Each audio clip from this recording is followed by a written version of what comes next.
Ηλία! Ηλία!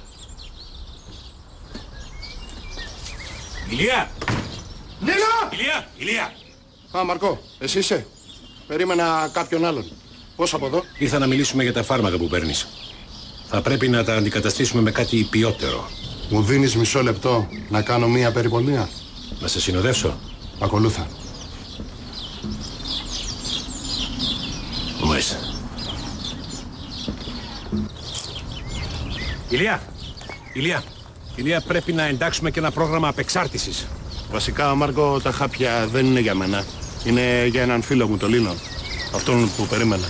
Και δεν έρθει το ίδιος να τα γράψω. Δεν έχει ασφάλιση. Του λείπουν τα ένσημα? Όχι, δεν είναι από εδώ.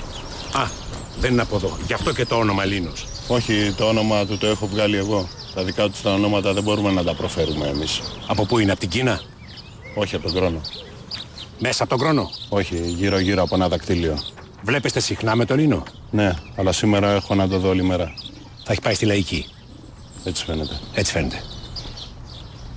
Μάρκο, ήρθαν. Ήρθανε, Μάρκο! Μάρκο, ήρθανε! Ήρθανε, Μάρκο! Κρύψου, Μάρκο, ήρθανε! Ήρθανε! Ήρθανε! Μάλιστα. Κρύψου, Μάρκο! Κρύψου, Μάρκο, κρύψου! Ποιος πυροβολεί, ρε Ηλία? Εγώ πυροβολώ! Εσύ γιατί πυροβολείς, ρε Ηλία? Γιατί ήρθα να πάρουν το Λίνο! Κανείς δεν θα μου πάρει εμένα το Λίνο, μ' ακούτε? Σας έχω καταλάβει! Τα ξέρω εγώ τα κόλπα σας! Και εσύ!